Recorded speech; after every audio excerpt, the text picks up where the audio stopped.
Then to the church, the seventh church and the seventh figure. साथ में ला सकते हैं प्रकाशित वाक्य और उसका तीसरा अध्याय जहाँ पर हम सातवें कलीसिया को जो बताई की गई उस पे हम ध्यान करेंगे. When I teach online classes, because I'm in my home, I'm at my convenience, so often I have a cup of tea with me, and it's allowed. I mean, you're at home, and I'm allowed the students also. If you want to read something, you can have. No need to switch off your camera for that. And I also sometimes, sip a cup of tea when I'm teaching. जब मैं पढ़ाता हूँ, तो साथ में कभी अक्सर चाय रहती है और चाय पीता जाता हूँ, पढ़ाता जाता हूँ, बच्चों को भी अलाउ करता हूँ. And I have actually a big mug. It's really big. And actually, once I measured, actually 4 cups, normal cups. So, but once I start teaching, I get so engrossed in teaching, but sometimes I forget that I have tea with me. पढ़ाते पढ़ाते कभी-कभी इतना उसमें अंतर्ध्यान हो जाते हैं पढ़ाने में, क्योंकि भूल ही जाते थे कि चाय भी रखी है. After some time, I saw that there's half a cup of tea or 1/4 left. But it's fucking cool.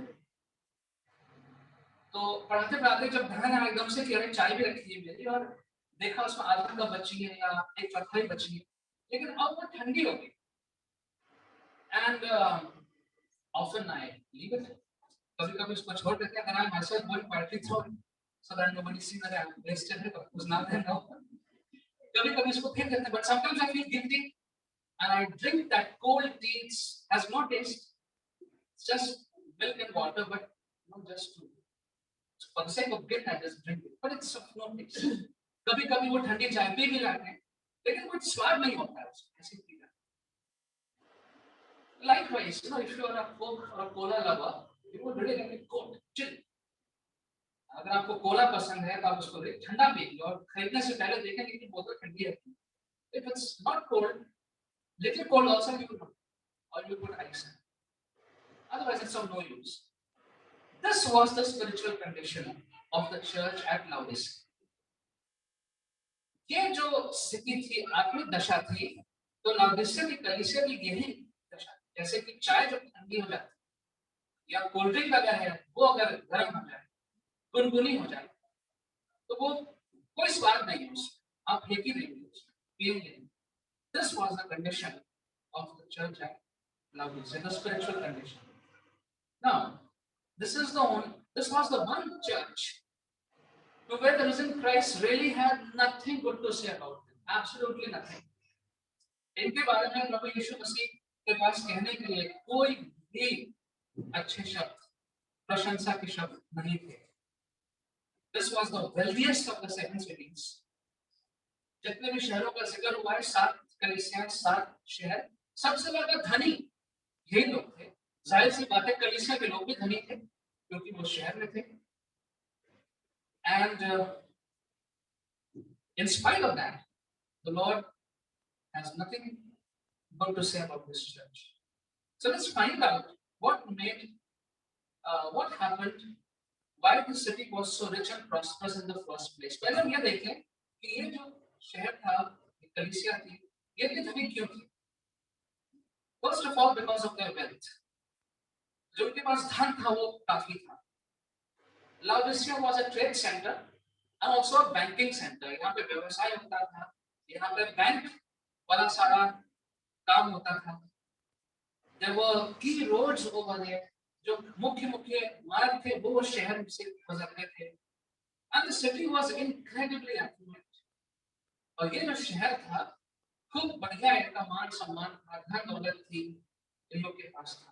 In fact, once when an earthquake came in 1860, एक वहां पे जब वहां पर एक भूचाल आया 60वें ईस्वी में, then the city leaders turned down the financial help from Rome, and they rebuilt their city with their own finances.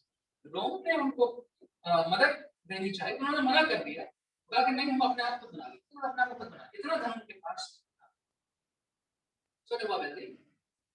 Also, they made a fabric which was very popular all over the world. एक कपड़ा था जो बनाते थे जो बहुत प्रसिद्ध था. So purple fabric was rare. और वो उस रंग का कपड़ा लोग बनाते थे. And they had natural dyes, and it was produced in Navdis. उस पूरे क्षेत्र का ये जो कपड़ा था बहुत प्रसिद्ध था जो यहाँ पे बनता था. And the black wool was actually quite famous. काले रंग का इनका ऊन जो था वो आस-पास के देशों में बहुत प्रसिद्ध था, वो बहुत बिकता था. It was also a famous medical center. चिकित्सा की दृष्टि से भी ये बड़ा प्रसिद्ध था. और इनके पास they had this eye ointment salve. Hindi में कहेंगे तो सुरमा. And that eye ointment was very effective. They knew how to make it, and it could relieve you of several eye conditions, eye problems. आपकी जो भी कुछ परेशानियां होती थी दृष्टि की, उससे उनका वो मलहम लगा के जो था सुरमा लगा के लोगों को फायदा होता था. तो ये भी इनके पास था. And that also made them very rich. So they had wealth, they had this fabric, they had this eye salve in abundance. इनके पास बहुत धन था, इनके पास ये कपड़ों का पूरा व्यापार था, इनके पास ये आंख का ये सुरमा था, मल्लम था, और इन सब की वजह से ये बहुत था इनके पास. Yet, what does Christ say to them? ये सब कुछ होने के बावजूद प्रभु यीशु मसीह ने इनसे क्या कहा? He said, "You are poor, you are naked, and you are blind." इन सब चीजों के बावजूद यीशु मसीह ने इनसे कहा कि तुम निर्धन हो, कंगाल हो, तुम दृष्टिहीन हो और तुम निर्वस्त्र. And these three things that the city had in abundance, it just didn't matter to the Lord. ये जो तीन बातें थी जिसके बारे में सब लोग इनकी प्रशंसा कर रहे थे, इनको बड़ा मानते थे, इनकी बड़ाई कर रहे थे, प्रभु की दृष्टि में ये तीनों बातों का कोई मायने नहीं था. प्रभु ने कहा कि तुम निर्धन हो, तुम दृष्टिहीन हो, तुम कंगाल हो. The Lord said, "You are blind, you are poor, and you are naked." But before we go into that, we must see the self-introduction of Jesus. We have seen that in all the letters. यीशु मसीह अपने आप को कैसे अपने बारे में क्या बताते हैं, इसको हम पहले देख लेते हैं. Let's look at verse 14. 14वें पद को देखते हैं. To the angel of the church in Laodicea write, these are the words of the Amen, the faithful and true witness, the ruler of God's creation. Hindi पढ़ो. लौदीकिया की कलीसिया के दूत को ये लिख, जो आमीन और विश्वास योग्य और सच्चा गवाह है और परमेश्वर की सृष्टि का मूल कारण है. वो ये कहता है, The words of the Amen. Amen is one word which every Christian knows. आमीन एक ऐसा शब्द है जिसको हर एक मसीह जानता है, क्योंकि आमीन का मतलब होता है कि प्रार्थना खत्म. प्रार्थना खत्म. और कुछ लोग इंतजार करते रहते हैं कि आमीन कब आएगा. Some people wait, when will the Amen come? Because Amen means finished.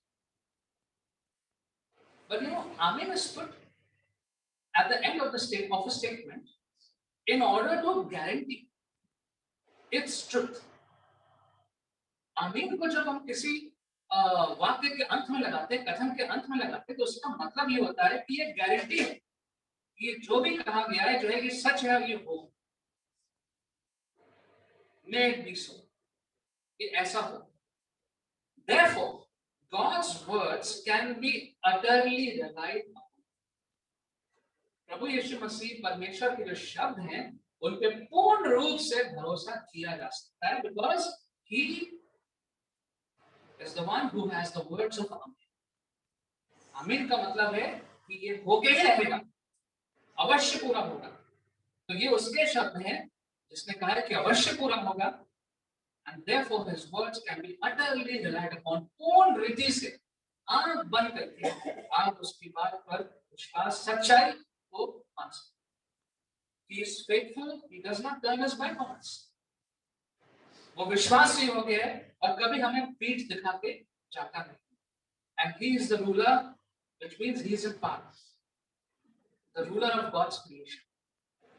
Now often we have said, and other people have also said, no, we get dismayed when we see certain rulers whom we don't want them to be there. कुछ ऐसे शासक हैं जिनको हम नहीं चाहते हैं कि वो हों. Maybe they're not good, possible, but for us, God is the ruler. हमारे लिए परमेश्वर जो है वो शासक, रूलर का शब्द है. इसमें परमेश्वर की सृष्टि का मूल कारण है. मूल कारण, ठीक है. The ruler of God's creation. I will say शासन करने वाला. And so he is the one who is managing everything, not the people here. Which means there is nothing out of his control. If God is the ruler of creation, and creation means everything, then he is in control. परमेश्वर प्रभु यीशु मसीह के नियंत्रण में सब कुछ. So this is the self introduction of Jesus. He is the Amen. What he says, his words are true, cannot be changed. उसके शब्द बदलेंगे नहीं. He is faithful, वो विश्वास योग्य है, and that he is the ruler of creation. सृष्टि का मूल करता है और इसलिए सब कुछ उसके नियंत्रण. And now in verse 15 and 16, Jesus begins to confront the Laodicean church. 15 और 16 पद में प्रभु यीशु मसीह अब इस कलीसिया का सामना कर रहे हैं और इनसे बात कर रहे हैं. I know your deeds, that you are neither cold nor hot. I wish you were either one or the other. So because you are lukewarm, neither hot nor cold, I am about to spit you out of my mouth. मैं तेरे कामों को जानता हूँ कि तू ना तो ठंडा है और ना गर्म. भला होता है कि तू ठंडा या गर्म होता. इसलिए कि तू गुनगुना है और ना ठंडा है और ना गर्म, मैं तुझे अपने मुंह में से उगलने पड़ूंगा. Now, first of all, let me tell you a misinterpretation of this text. कई बार लोग इसका गलत मतलब निकालते हैं, तो पहले उस गलत मतलब को देखें. Let's make sure of that we don't misinterpret the text negatively. It does not mean, God is not saying that you should not be a hypocrite. यहाँ पर यह नहीं कहा जा रहा है कि तुम ढोंगी ना बनना. That you should be either spirit-filled or stay lifeless. ये नहीं कहा जा रहा है कि या तो तुम पूर्ण रूप से आत्मा में भरे रहो और या तुम बिल्कुल जैसे हो ठंडे वैसे ही पड़े रहो. ये नहीं कहा जा रहा. And if you are neither of the two, or if you are lukewarm, then Jesus is going to get rid of you. और या तो तुम ये बन जाओ, या अच्छे हो तो अच्छे बने रहो और बुरे हो तो बुरे बने रहो. ऐसा मत दिखाओ कि तुम अच्छे हो. ये मतलब यहाँ पे नहीं है. This is not the meaning. Some people interpret that, but that's not the meaning. So hot and cold over here, it does not mean that. No, in Laodicea, there's a fourth thing also which Laodicea was known for. Laodicea में चौथी बात भी थी जो मैं आपके सामने लाना चाहूँगा. It was something which they did not have. एक ऐसी चीज जो उनके पास नहीं थी. इनके पास कपड़ा था बहुत अच्छा, इनके पास धन था, इनके पास वो आंख का सुरमा था, लेकिन एक चीज इनके पास नहीं थी और वो था पीने का पानी. They didn't have proper water. Because of the volcanic activities and in those places, the water was not fit for drinking. इनके पास पीने का पानी नहीं था. So there were two cities close by, Colossae and Hierapolis. तो शहर इनके पास में थे, कलोसे और हिरापोलिस. तो यहाँ से पानी का इंतजाम किया जाता था. So Colossae was known for its beautiful, cool, natural spring water. कलोसे में बढ़िया ठंडा सोते का पानी वहां से आता था. And Hierapolis had nice hot water springs. वहां पे ठंडा पानी, गर्म पानी मिलता था. And so there was an arrangement where this cold and hot water from these two towns would come to Laodicea. और इंतजाम ये था कि एक जगह से ठंडा बढ़िया ठंडा पानी, एक जगह से गर्म पानी का इंतजाम था कि वो शहर में पानी आए. But By the time it reached the city, it became lukewarm. जब तक वो पानी शहर पहुंचता था, वो पानी गुनगुना हो जाता था. It was neither hot nor it was cold. It was lukewarm.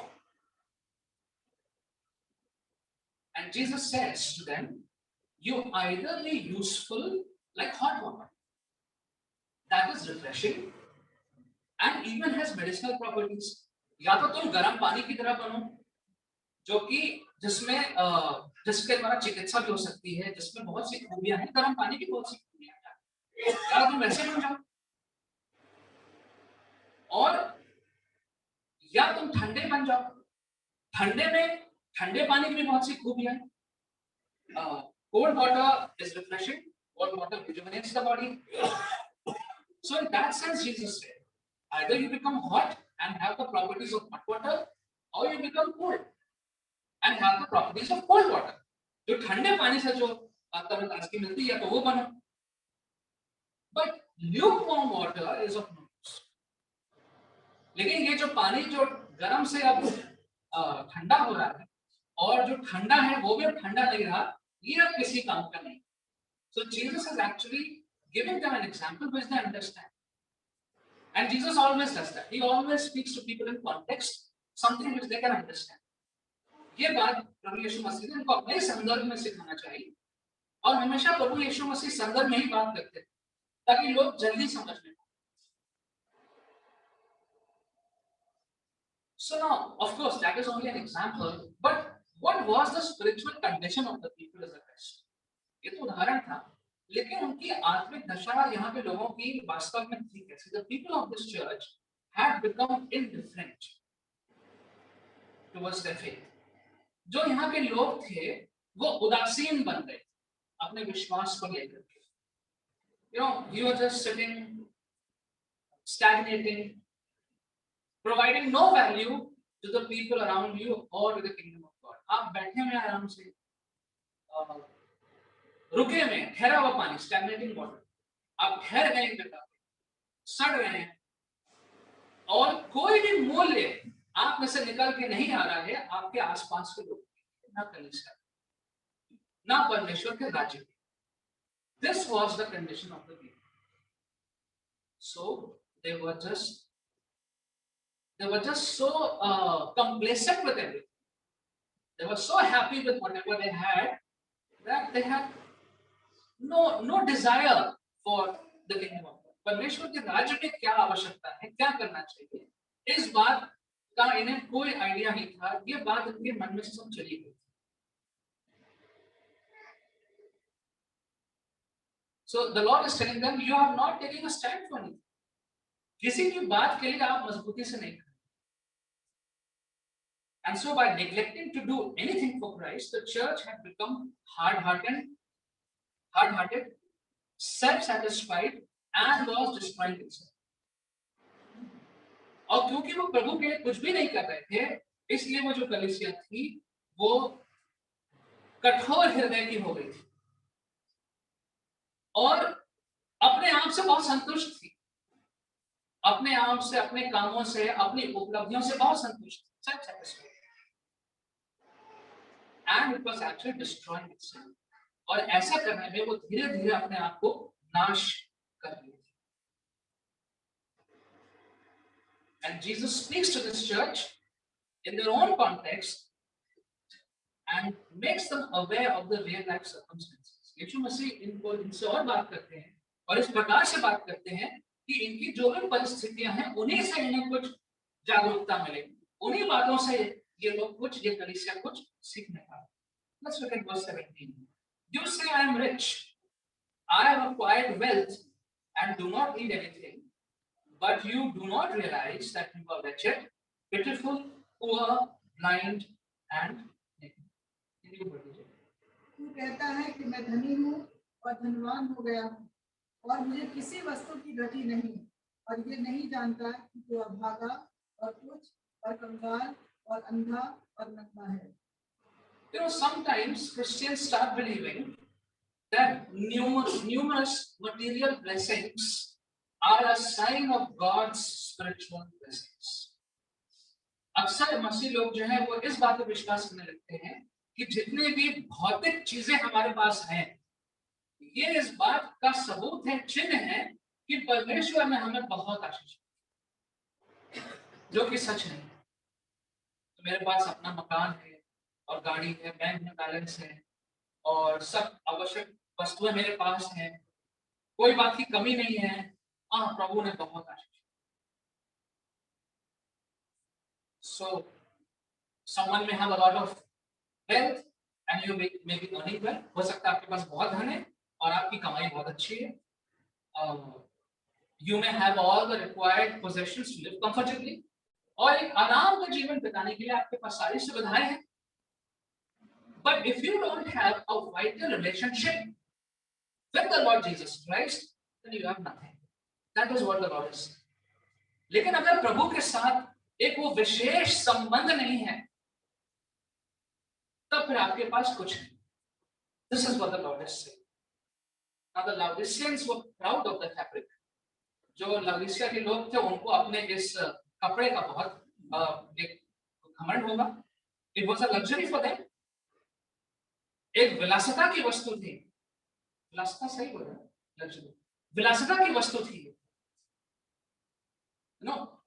Now almost everyone, if possible, would like to buy and wear good clothes and feel good about it. चाहे वो कोई व्यक्ति हो, सब चाहते हैं कि अच्छे कपड़े पहने और आजकल तो सब ब्रांडेड पहनना मांगते हैं.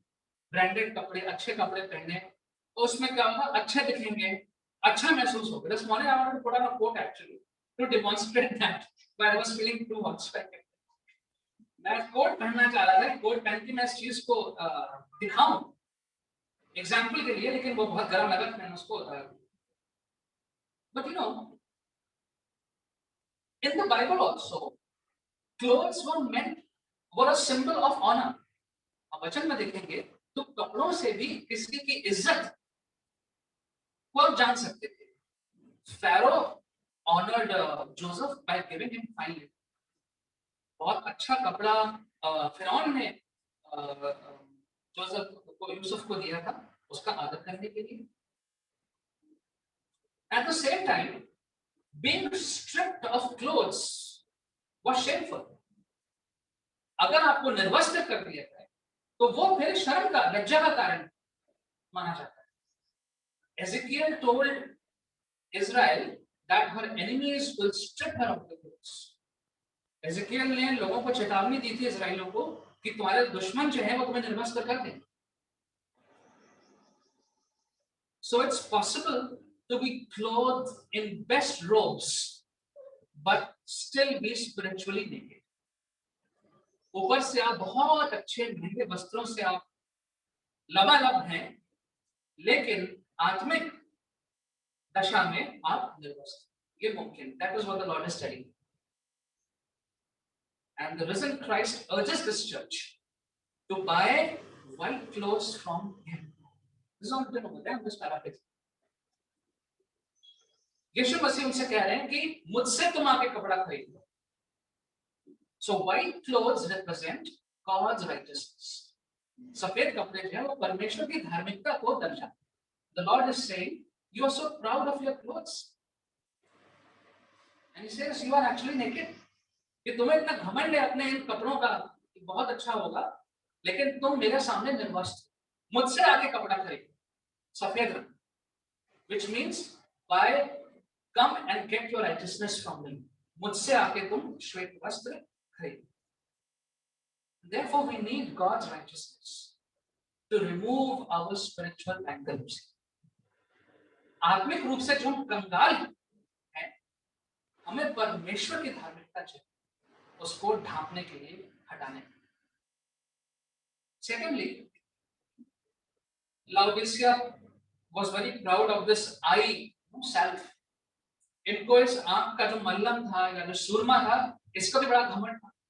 बहुत पैसे आ गए थे इससे. But they were blind to their own poverty and nakedness. आंखों को ठीक करने के लिए तो उनके पास सुरमा था, जिससे कि दृष्टि ठीक हो जाती थी, सब अच्छा दिखता था, आंख की बीमारी दूर हो जाती थी. They had eye salve ointment because of which lots of sight problems would be solved. But they were not able to see their own spiritual nakedness, their own poverty, spiritual poverty. आत्मिक रूप से वो निर्धन थे, ये उनको नहीं दिखाई पड़ रहा. And so Jesus says, "You're blind." Let's look at that verse again. Verse 17. You say, "I'm rich, I have acquired wealth, and I don't need a thing." You don't realize you're wretched, you're pitiful, you are poor, you are blind. You have eyesight, but you are blind.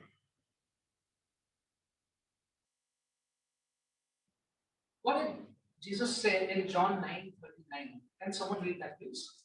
John 9:39.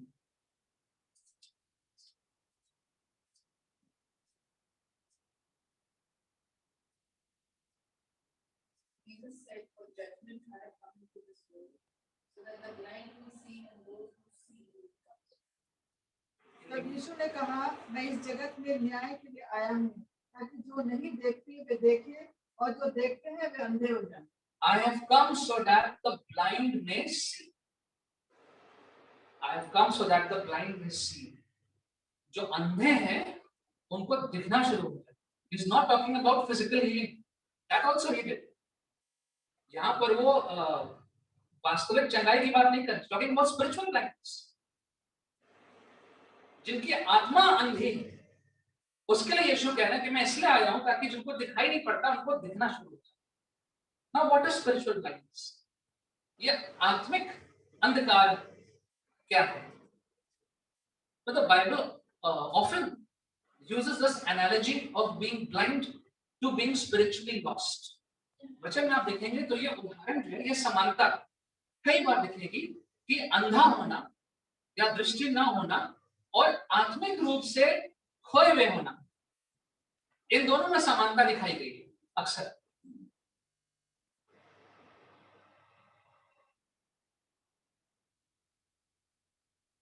Now, that does not mean that the blind themselves were spiritually lost, but that they were unable to see. उनको दिखाई नहीं पड़ता. So someone who is spiritually lost is unable to see the truth. जो आत्मिक रूप से अंधकार उसके आंखों पर है, पट्टी बंधी हुई है उसके आंखों पर, तो वो आत्मिक रूप से खोया हुआ है और उसको सही रास्ता नहीं दिखा.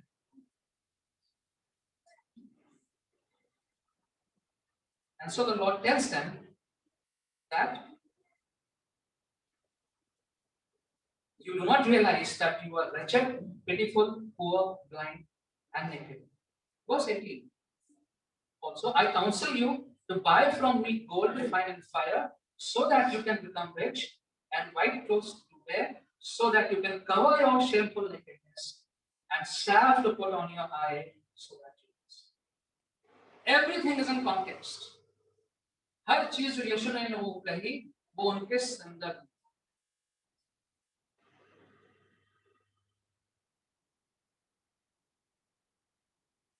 Now, verse 19 talks about God's discipline.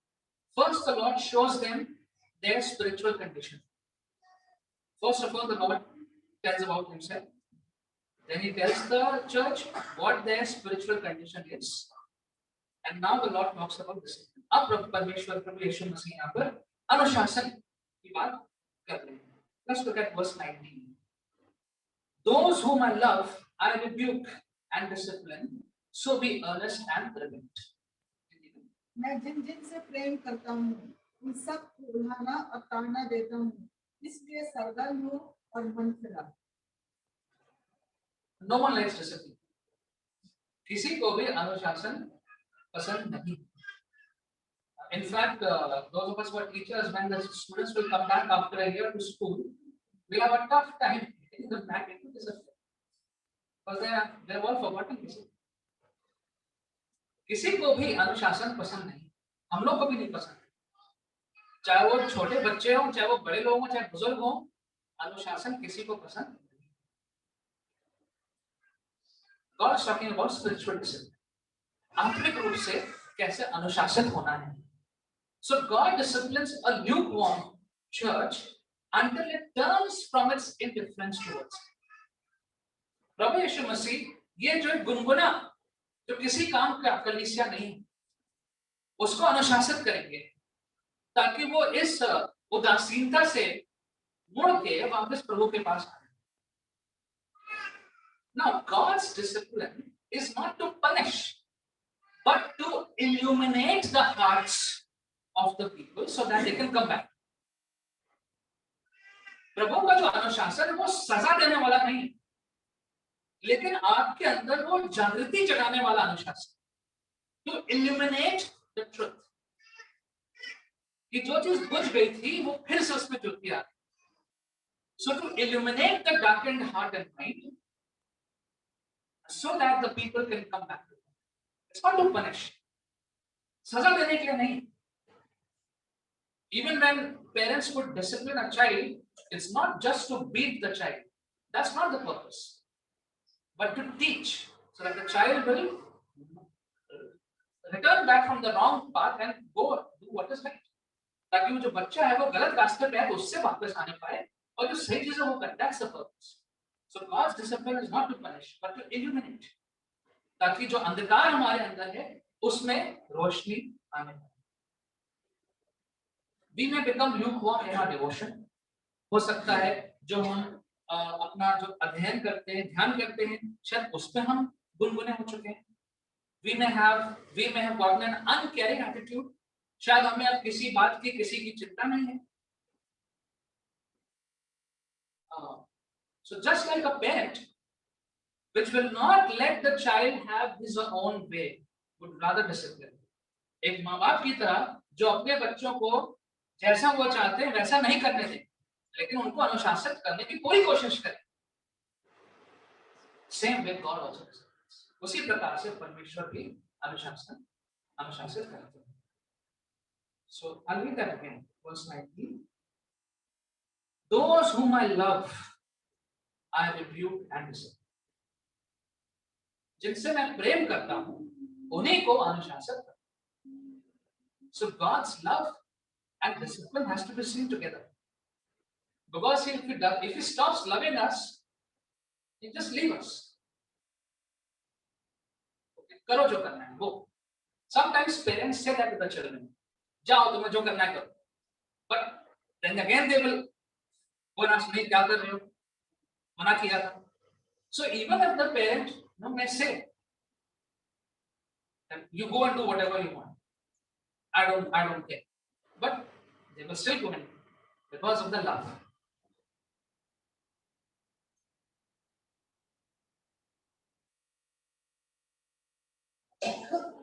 But we can avoid God's. परमेश्वर का जो अनुशासन है उससे हम बच सकते हैं. How? By drawing near to Him, by confession, by service, by worship and prayer. इस परिस्थिति से बचा जा सकता है. ये नौबत ना आए उससे बचा जा सकता है. उसके नजदीक जाके किसी बात को अगर उसके सामने कबूल करना है तो कबूल सकते हैं, अंगीकार कर सकते हैं अपनी सेवा के द्वारा, आराधना के द्वारा और प्रार्थना के द्वारा. जब इन चीजों को हम ध्यान में रखते हैं तो वो नौबत परमेश्वर के अनुशासन की नहीं आती.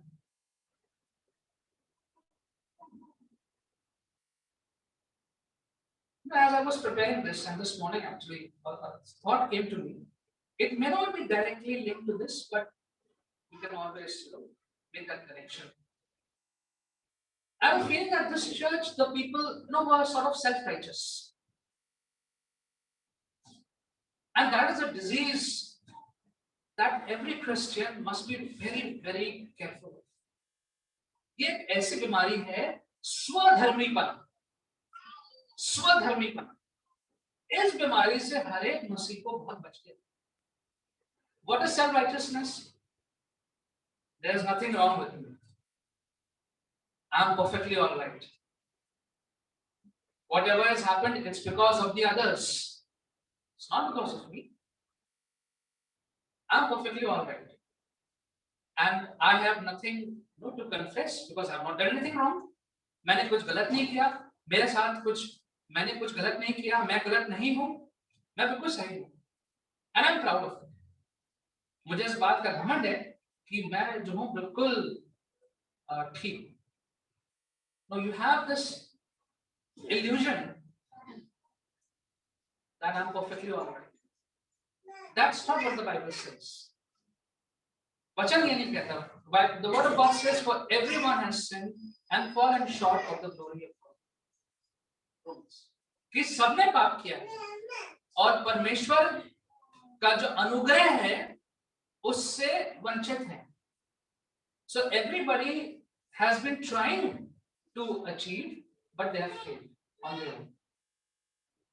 And that is why God had to come and do the needful, so that no one can boast, ताकि कोई भी इस बात का घमंड ना करने. Here, maybe the people were very proud of these achievements, but the Lord says it's of no use. यहाँ के जो लोग हैं शायद वो बहुत घमंड कर रहे थे इन सब बातों पे, लेकिन प्रभु ने उनको सच्चाई आके बता दी. Coming on to verse 20, which is one of most loved verses in the Bible. I can still think of the paintings that are there in so many homes where Jesus says in verse 20, here I am, I stand at the door and knock. If anyone hears my voice and opens the door, I will come in and eat with him and he with me. It's a beautiful picture of the Lord Jesus Christ. बहुत सुंदर तस्वीर है. That whole depiction. Of course, in the picture you see there's a door and the Lord is standing outside. And that picture itself speaks a lot. अगर वो तस्वीर भी कहीं आप घर में आपके होगी, देखी होगी, वही तस्वीर इतना बात करती है. But what is the Lord trying to say? The Lord wants to have close fellowship with His church, with His people. प्रभु यीशु मसीह अपने लोगों के साथ, कलीसिया के साथ बहुत नजदीक साथ में बैठ के वो हमारे साथ फेलोशिप चाहते हैं.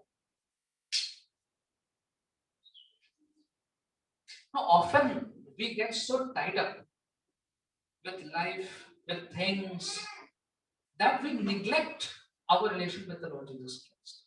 कभी-कभी जीवनों में इतना काम आ जाता है,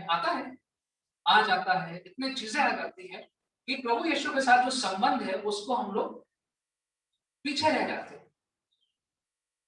And we make him wait. And he knocks and he waits. हम प्रभु यीशु मसीह को इंतजार करवाते हैं. हम अपने कामों में इतना व्यस्त रहते हैं कि प्रभु आना चाहता है. He wants to talk to us. He wants to discuss with us. He wants to comfort us. But we are so busy. हम इतने ज़्यादा व्यस्त, and we make him wait. We make him knock. We make him wait. वो खटखटाता रहता है और वो इंतजार करता है. He just comes seeking after us. वो हमें ढूंढता हुआ, हमें चाहता हुआ हमारे पीछे आता है. And the Lord does not leave us to do just what we want. परमेश्वर हमें छोड़ते नहीं कि अब हम जो जहां जा रहे हैं, जैसा जा रहे हैं हम करेंगे, इसको जाने दो. नहीं सुन रहा मेरी बात, जाने दो, करेंगे. ऐसा नहीं. The Lord does not do. He comes looking for us. He comes looking for you. We can think of those times in our lives when we were in situations when we were lost, when the relationship with the Lord was thin, it was far off, but He came looking for us and He brought us back. कोई ऐसी परिस्थिति को आपको ध्यान होगा जीवन में जब शायद प्रभु से दूर हो गए थे और किन्हीं परिस्थितियों से, लेकिन प्रभु हमारे पीछे पीछे आया और हमको वापस ले. So what is our response when we hear the Lord knock on the doors of our hearts? जब हम सुनते हैं कि प्रभु यीशु मसीह हमारे दिलों के दरवाजे पे खटखटा रहे हैं, हम क्या करेंगे? Do we ignore His voice? क्या उसकी आवाज को हम नजरअंदाज कर देंगे? Do we think there's plenty of time to answer the call?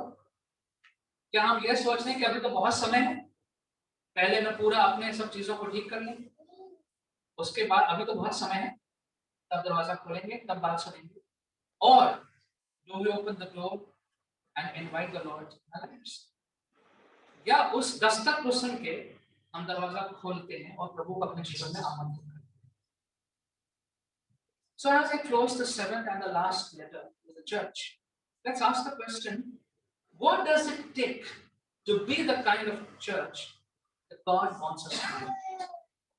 क्या करना पड़ेगा, कैसे होना चाहिए कि हम वो कलीसिया बनने पाए, वो लोग बनने पाए जिस प्रकार से प्रभु चाहते हैं, परमेश्वर चाहते हैं. This question cannot be skipped. इस सवाल को छोड़ के हम आगे नहीं बढ़ सकते. As Christians, we all need to think about it. Because we identify ourselves as Christians, therefore we cannot skip this question. क्योंकि अपने आप को हम मसीह मानते हैं, जताते हैं, इसलिए इस सवाल से हम बच नहीं सकते. You know, there are plenty of churches in our city and all over the world. Those of you who know about other cities who travel may know about some other churches also. All kinds of reputations churches have. इतनी कलीसियाएं हमारे शहर में हैं और शहरों में और देशों में हम जानते हैं, अलग-अलग चीजें उनके बारे में लोग कहते हैं. There are some that are highly praised and they are known for being God's people. कुछ ऐसी कलीसियाएं हैं जो वाकई में उनको लोग मानते हैं कि प्रभु की कलीसिया. Unfortunately, there are some with whom you would not want to associate. It's true. और कुछ ऐसे भी कलीसियाएं हैं लोग जिनके साथ और ज्यादा घुलना मिलना पसंद. It's true. It's sad, but it's true. ये दुख की बात है, लेकिन ये सच. Whenever people will talk about Grace Bible Church, what do you want them to think? कभी भी लोग अगर ग्रेस बाइबल चर्च की बात करें तो हम क्या चाहेंगे कि लोग हमारे बारे में क्या मानेंगे, क्या कहेंगे? And that's a question that we have to think and not skip. इस सवाल को हम छोड़ नहीं सकते, सोचना पड़ेगा.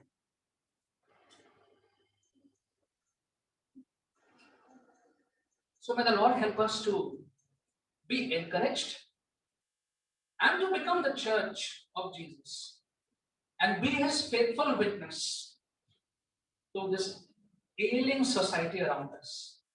प्रभु यीशु मसीह हमें प्रोत्साहित करें और हमें यीशु की कलीसिया, जैसा कि वचन में लिखा हुआ है, खास तौर से जो इन 7 पत्रों को पढ़ा, इन सब बातों को ध्यान में रखते हुए हम उसकी वो विश्वास योग्य कलीसिया बने.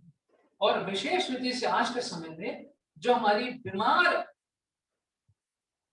जो समाज है हमारा चारों, उसमें हम किस प्रकार की कलीसिया कहलाए जाएंगे, कहलाए जा रहे हैं, इस पर मैं ध्यान दें.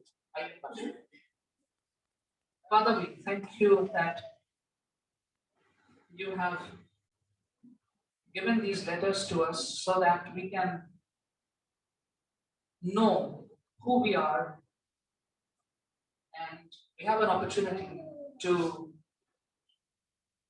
know the truth and accept the truth and do what is right. प्रभु जी, आपने हमें मौका दिया है कि हम जानने पाए कि हम वास्तव में कौन हैं, क्या कर रहे हैं, सच्चाई क्या है और सच्चाई के मार्ग पे कैसे चलना है, यह अवसर आपने हमें दिया. Help us, Lord, that as we listen to your voice, we will not let it just pass away like that. जब आपकी आवाज को हम सुन रहे हैं प्रभु आज, तो इसको हम ऐसा ही अपने पास से गुजर के ना जाने दें. Help us, Lord, to reflect. Help us, Lord, to make a commitment personally and also as a church to be faithful to you. प्रभु जी, व्यक्तिगत रूप से भी और कलीसिया के रूप में भी हम इस बात को निर्णय कर लें कि हमेशा आप ही के विश्वास योग्य हमेशा बन के रहें. Help us, Lord, to learn from these 7 churches and to follow what you have said. प्रभु जी, हम इन कलीसियाओं से सीखें और आपने जो कहा है उससे सीखें और आपकी सारी बातों पर चलने वाले जीसस ने response